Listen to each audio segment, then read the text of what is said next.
Welcome to the Believe in the Land show. My name is Andy Billman. Let's take a look back at the week that was in Cleveland sports. A lot going on, as there always is this time of year. Thanksgiving week, another win for the Browns. Buckeyes, Wolverines coming up on Saturday. Huge game, obviously. It always is, but my gosh, a lot more emphasis. What's going on this year? Ryan Day, it's everything. We'll talk about that. The Cavs have suddenly won 3 in a row, but outside the Denver win, which was great, they're still playing kind of clunky at times. It's weird. They swept the Warriors, looked good in those games. I thought played their best game of the year against the Nuggets. And then they have games where they look clunky in a win against Portland. They got blown out by the Kings. Still not playing to their height of the basketball. Injuries being a big part. We'll talk about them.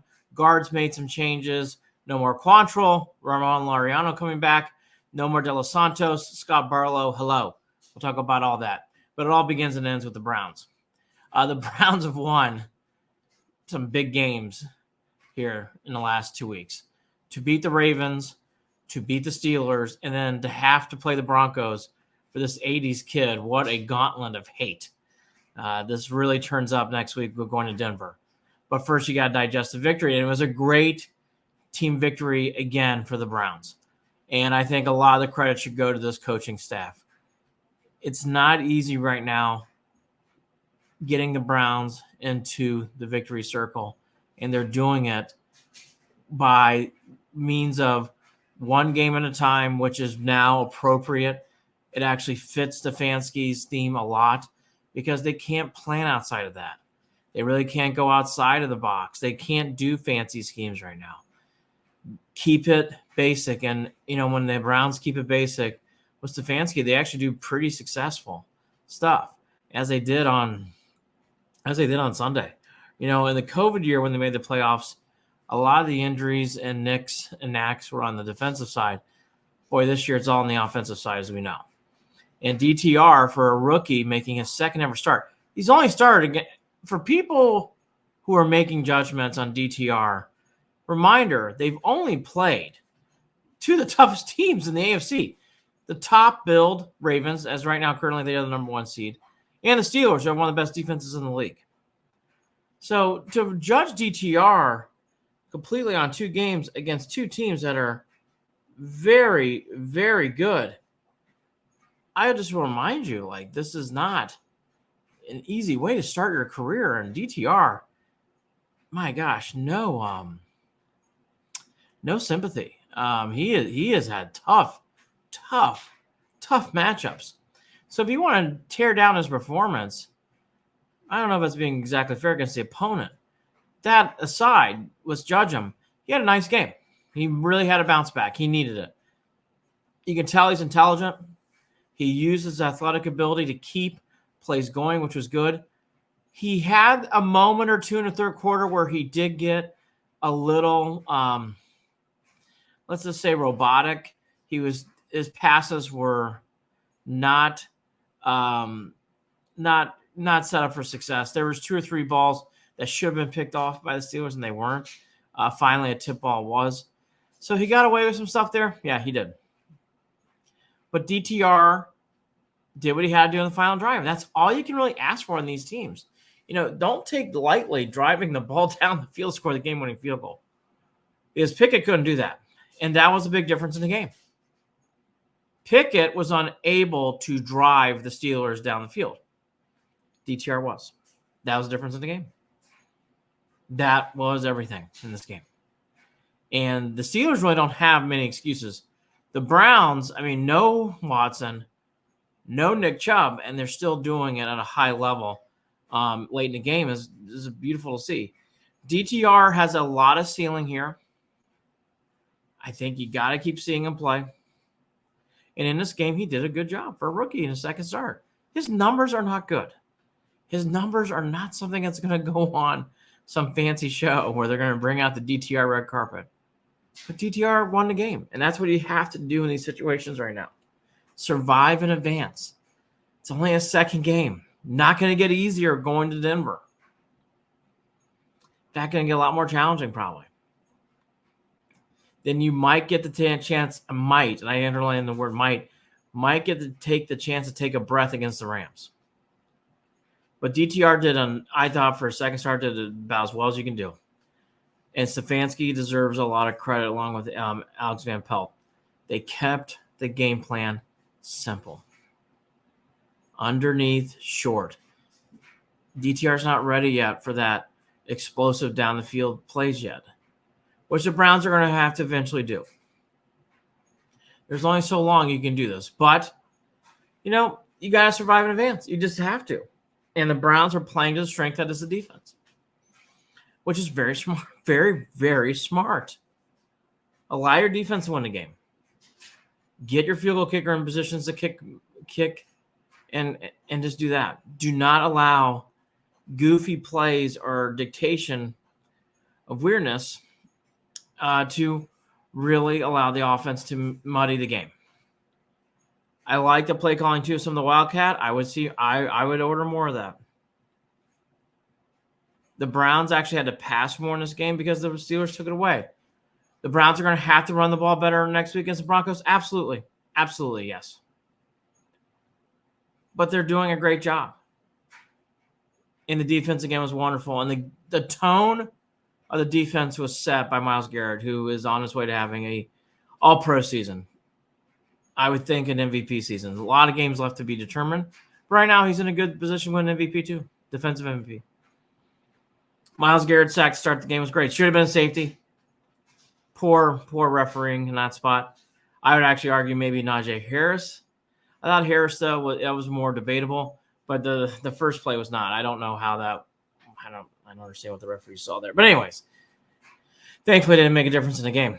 But the Browns, again, Myles Garrett, defense, got the stops they needed to, shut down Pickett in the second half. And Myles Garrett's second sack was also huge. That was a drive where it looked like, felt like the Steelers might take the lead. You could kind of feel it, the momentum growing. You could kind of anticipate the Steelers scoring a touchdown there, and that Myles Garrett sack in the second half was huge in the game. Huge. Huge. Changed the game. Held him to a field goal. And again, then after that, I thought Schwartz was wonderful and really pressing Pickett to win the game, and Pickett can't do that. And that was the difference. Just very smart playing. Gritty, gutty Browns. Very easy team to root for right now. Very easy. And with this win, 7-3, you got 7 games left. You can see how the Browns get to 11. Other teams in that position, it's a lot more debatable. For the Browns, it's not. They probably beat Joe Flacco, last Bengals at the end of the year. Jets, Bears. That's 3. And then you got to beat the other 4, 2, hopefully 2 out of 2. 2 out of 4, I mean. The Broncos, Rams, Texans, and Jaguars. You got to split. Gosh, if you can even go 3 out of 4 there too. My gosh, you're having a lightning of a season. This next game is going to be very testy for the young quarterback. But if they allow the running game to get going and they settle the Broncos offense, which they should, I think the Broncos are going to have a very hard time moving the ball in this game, then everything should be okay. Again, nail-biting close. That's okay. Going to get weird at times in Denver. It always does. That's okay. But, this is a testy game. And if the Browns are able to pull it off, now you can really start talking about the playoffs then. But even after this win, it's hard not to see the Browns making it. Because they just have to really, in these next 2 games, they got to split. It'd be wonderful to beat the AFC opponent. It would be really wonderful to do that.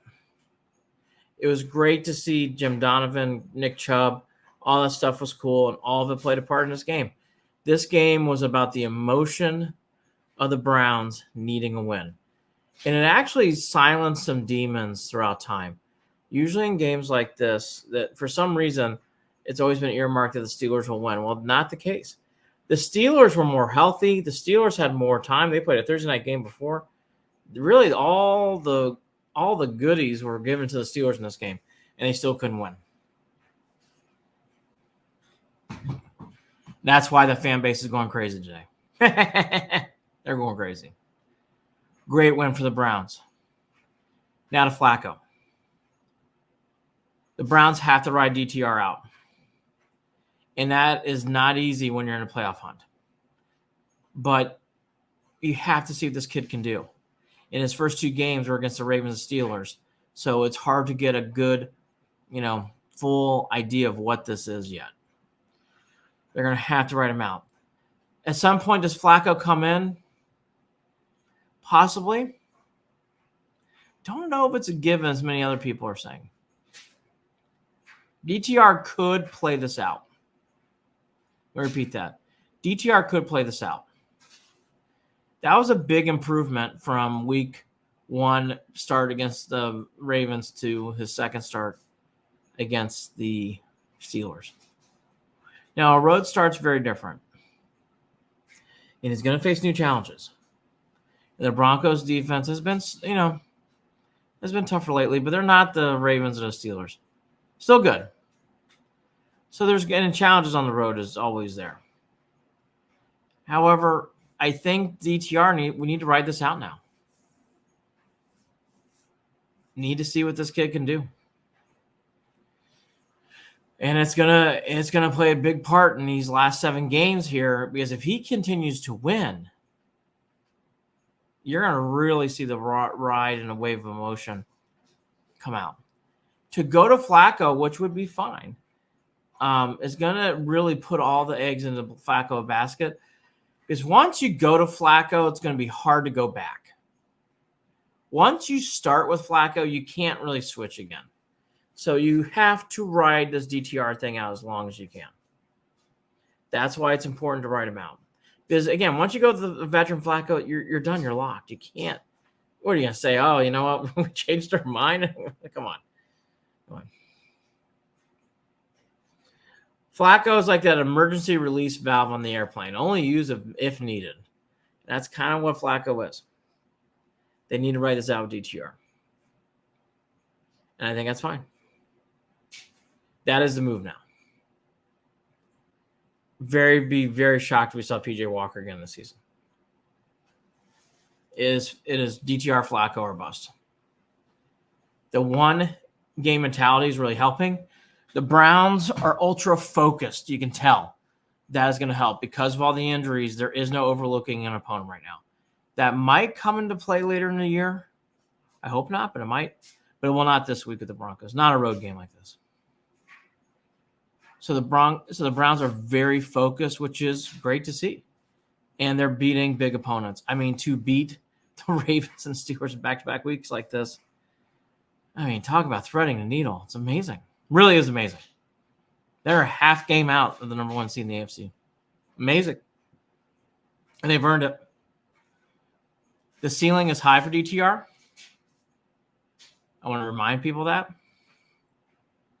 And could it get bad for DTR? It can. There's things you can see. But I don't think we've seen enough to say he's not going to be good or bad. You got to see what this kid can do.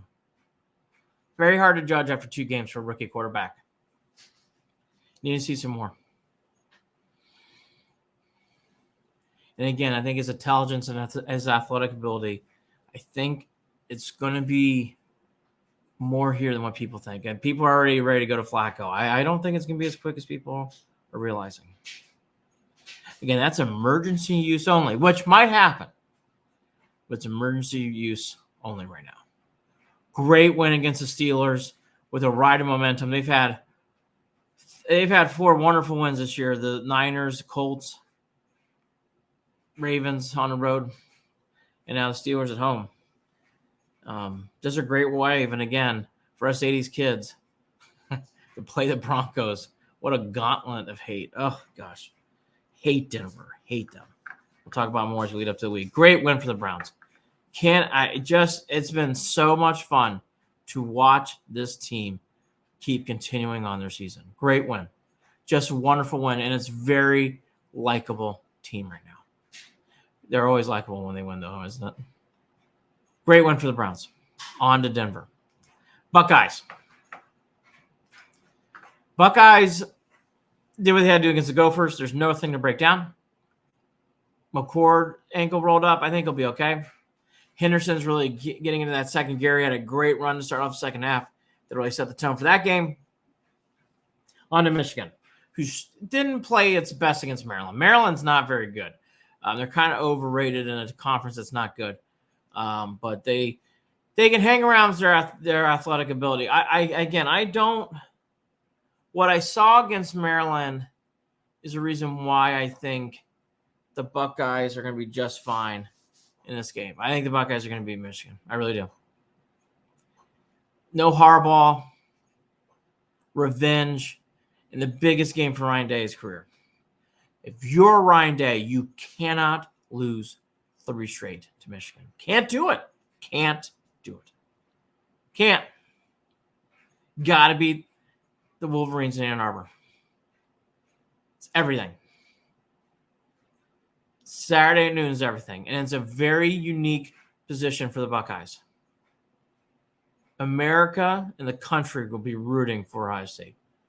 They are not only the underdog, they are going to be the superdog. Because everyone does not want to see Michigan win another game. They don't.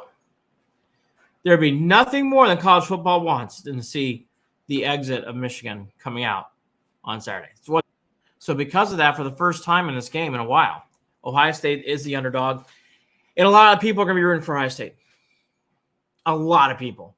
You are not going to see many people cheering for Michigan. Michigan's played the villain well so far. They could play the villain well on Saturday. Yes. Could Michigan win this game? Sure. Absolutely. They have good players. McCarthy, Corum, they're good players. Are they better than Henderson and Harrison? No, they're not. Is McCord a better quarterback than McCarthy? No. That's why the game's going to be close. But is McCarthy that much better than McCord? Not really. He's better, but it's not leap years. Is Harrison better than anybody Michigan has a wide receiver? Yes. And Corum and Henderson are washed. They're both very good. Key in this game, can Ohio State limit Michigan's running game to get going? In truthfulness, they have not allowed any of these running games to get going this year. I think it's been a hidden secret for Ohio State. They have forced teams to throw. Even Minnesota had to throw early in the game to get the offense going. They do not allow opposing running games to get going. They have to continue that in this game. Ohio State is actually, to me, the better team. Michigan's a more hyped team, but they have not played anybody outside of Penn State. And even Penn State, that wins kind of more. Ugh. Ohio State playing in Notre Dame is going to help a lot in this game. And I can't emphasize this enough. The importance of Ryan Day to win that game is immense. You cannot come home to Columbus with 3 losses in a row and act like everything's hunky-dory. Also, the loser of this game, I think, has got a high probability of not going to the playoffs. With what is going on with the Pac-12, with Oregon and Washington, Bama, Florida State, even though Florida State has lost a quarterback, all those teams are in play for the national championship playoff. Next year it goes to 12. It's because of that, though, this year I think it puts more emphasis on this game. I really do. This game's everything. And again, I'll repeat, I think if Ohio State loses this game or Michigan, I don't see them getting back in. I see either Oregon or Washington or Bama getting in. I don't see Ohio State sneaking back in. Have to win this game. There's a lot on the line.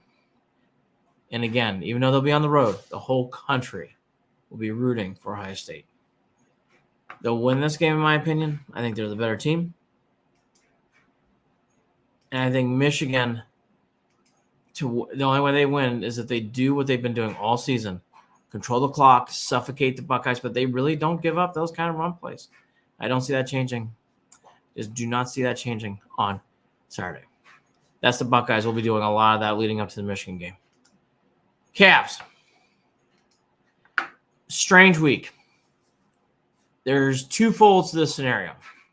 They beat Denver at their best win of the year. Wonderful win on Sunday. Jared Allen, best game since last year. He was amazing against Jokic. Really did a great job. Garland had a nice game too. And Craig Porter Jr. is really coming into his own. That guy's a player. Might see him. I mean, that was not against like a goofy lineup. That was against the Denver Nuggets. Craig Porter Jr. balled out. Cavs are in that kind of win. You're like, geez, can that carry momentum? Because that was such a good win. They've won 3 in a row. You wouldn't really know at times. And that's because they are still dealing with injuries. No Donovan Mitchell. No Isaac Okoro. Maybe Karis LeVert this week against the Sixers. These are big injuries. And is really put into question, again, the Cavs just cannot stay healthy. It shouldn't be, but it is. It's a major, major, major storyline again this year for the Cavs. They are going to have to figure out in this offseason how do they get more healthy. It's going to be a huge storyline going forward. Cavs don't have that defensive mentality yet all the way back. Obviously, you see it against the Nuggets. You saw it against the Warriors twice. Haven't really seen it since. Even in the victories against the Blazers and Pistons, didn't really see that lockdown junkyard dog defense. Will it come back? I would think so. I would hope so. But they really don't have a flow, and these injuries are playing a big part of the season. That said, they're getting some big wins. They're 7-6. Craig Porter Jr. is a great story, and boy, that win against Denver did a lot. Made you feel good as a fan. Because of the football season going on, the Cavs are kind of in the background.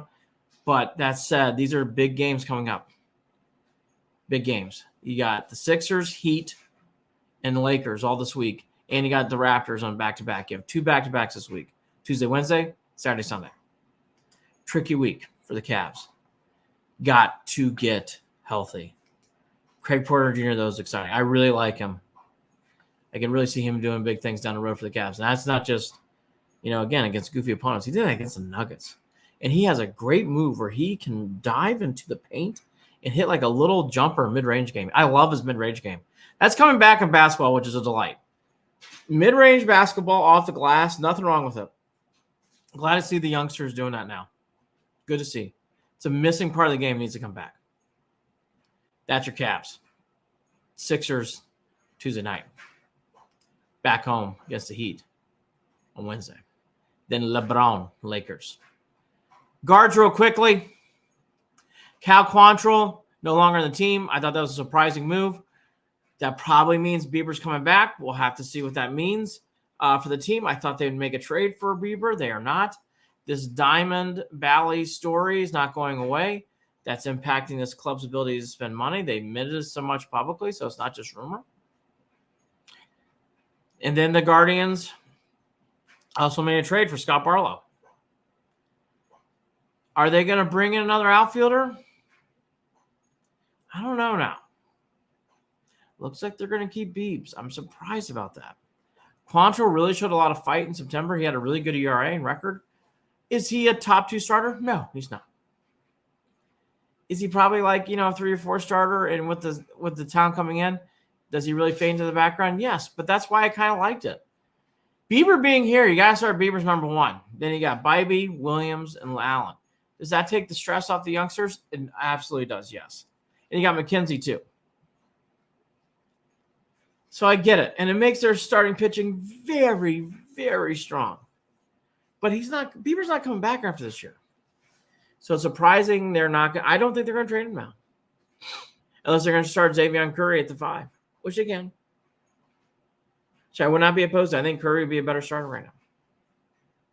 So maybe that trade's not dead, but that signals Guardians are going to keep what they have. And then finally, Ramon Laureano signs to a contract in the outfield. And not for a cheap amount of money, $4 million. So you got Laureano, you got Willie Brennan, you got Miles Straw, you got Stephen Kwan. Could they use another power bat in the outfield? Absolutely, yes. Are the Guardians going to sign anybody? I don't know now. That kind of move, Lariano says, might be closed for business. Don't know if the free agent market is going to be where the Guardians go. We'll have to see. So Bieber more likely coming back. No more Cal Quantrill. I like the Scar Barlow trade. De Los Santos was a goofy pitcher. He was either very good or bad. He had no in between. Barlow's much more of a veteran. And honestly, the Guardians could use more of a stable arm coming out of the bullpen. So I understood that trade. Made sense. More on the Guardians, obviously, as we get through the offseason, but it's interesting about Quantrill. Great win for the Browns. Big game for the Buckeyes.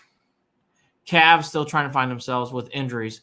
And the Guardians are trading away Kyle Quantrill and keeping Shane Bieber for now.